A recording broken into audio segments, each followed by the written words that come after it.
Muhammad being prophesied in the Bible. What do you got to say about that?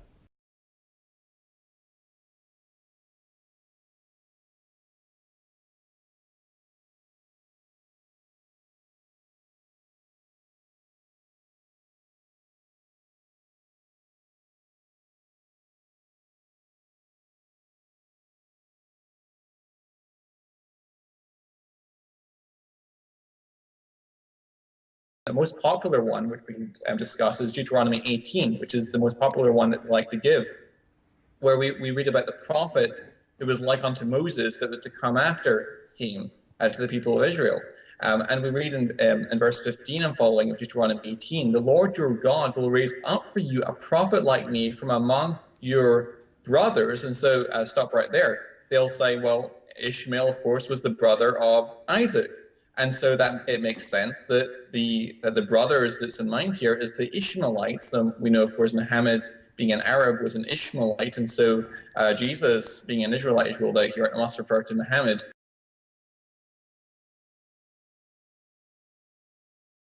And the Lord said to me, they are right in what they have spoken. I will raise up for them a prophet like you from among their brothers, and I will put my words in his mouth, and he shall speak to them all that I command him. And so when it speaks about putting when God speaks about putting his words in this prophet's mouth, Muslims understand that to refer to the way that the angel Jibreel commanded Muhammad to recite.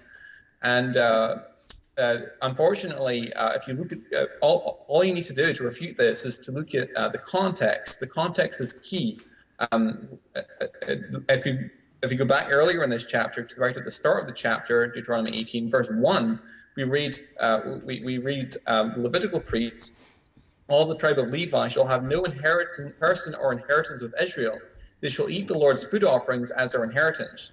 They shall have no inheritance among their brothers. The Lord is their inheritance, so he promised them. So here, brothers is defined specifically as Israelites, not Ishmaelites. So that's the most popular one that they go to, and unfortunately, it's just ruled out by the context.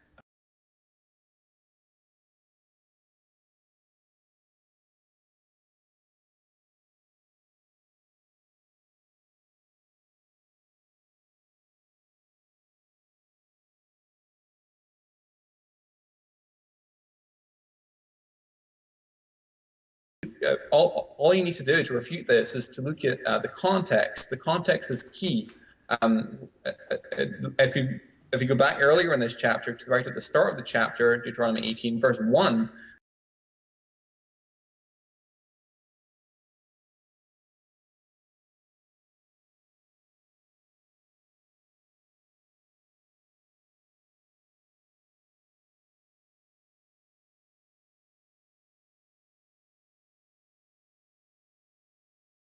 Green talks about the word brethren, but point number one is the word brethren is in the context when you know it's Israelite, it's in the context when you know it's talking about another one, but Deuteronomy 18 verse 15 onwards is ambiguous. It's ambiguous. You can interpret it as fellow Israelite and you can interpret it as other.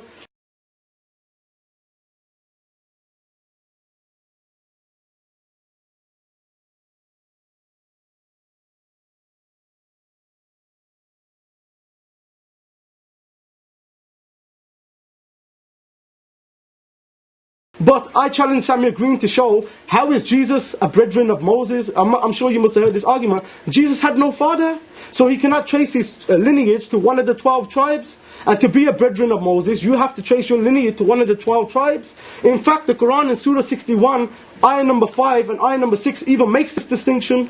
But you have to stick to the Bible. Numbers chapter 1, from verse 1 to verse number 19 says that the lineage is according to the father's house.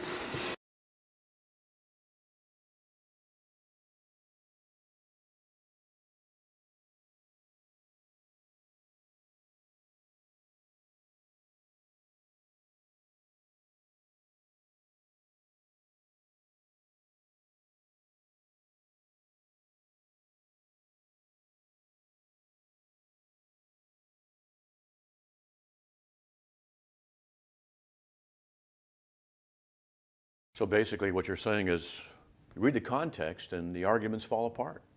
Yeah, exactly.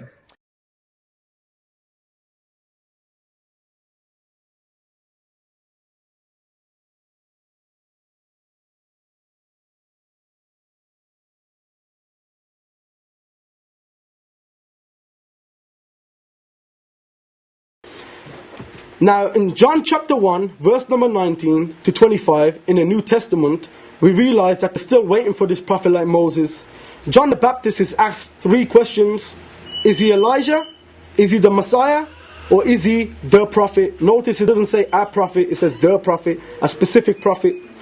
Christians claim, as Jesus said in the Gospel of Matthew, that John the Baptist is the spirit of Elijah. We know Jesus is the Christ. So who is the prophet?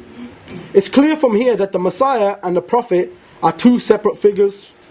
Also in John chapter 7, verse number 40 to 52, people are debating, Jews are debating over who Jesus is. Some said this man is the prophet, others said he is the Messiah. Thus the people were divided because of Jesus. So they weren't arguing whether Jesus is God or not, they were arguing whether he's the prophet like Moses or whether he is the Messiah. Thus establishing once again that they recognize these as 2 separate figures. So I would say that Muhammad is starkly different from Moses in various ways.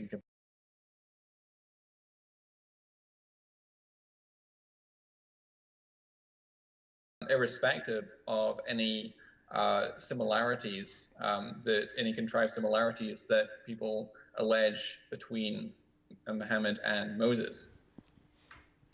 Now, Reverend James L. Dow, at the Collins James Dictionary of the Bible under Moses, on page 402 to 403, after talking about Moses, this is what he says: the only man in history who can be compared to him is Muhammad. This is a Christian, a reverend. Context is the enemy of heresy. It's the enemy of false teachings. Context. It's like real estate. Location in the scriptures. What is it saying in its context? You read the context and you'll find out that it does not teach that Muhammad is prophesied in Deuteronomy 18.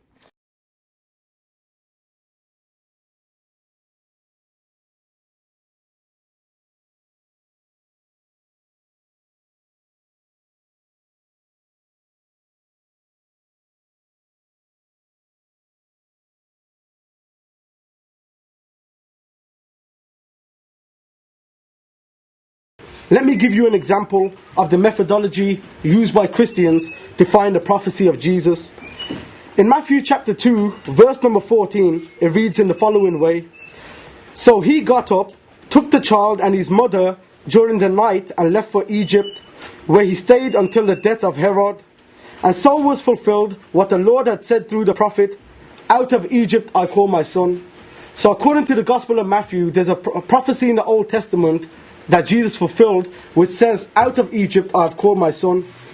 But when one goes back to the book of Hosea, where the statement is found, one will see that Matthew quoted half the sentence, and when read in full, it reads in the following way: "When Israel was a child, I loved him, and out of Egypt I called my son."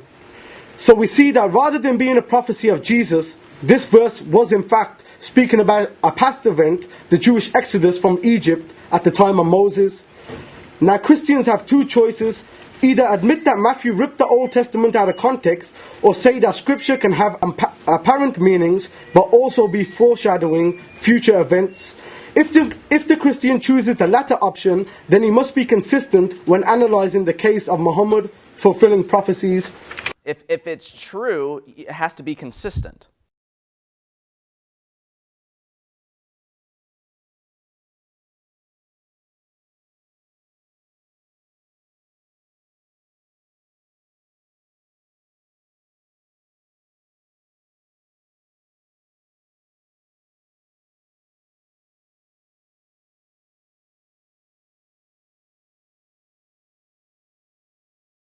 But I put a text without a context is a pretext for a proof text. Exactly. Right?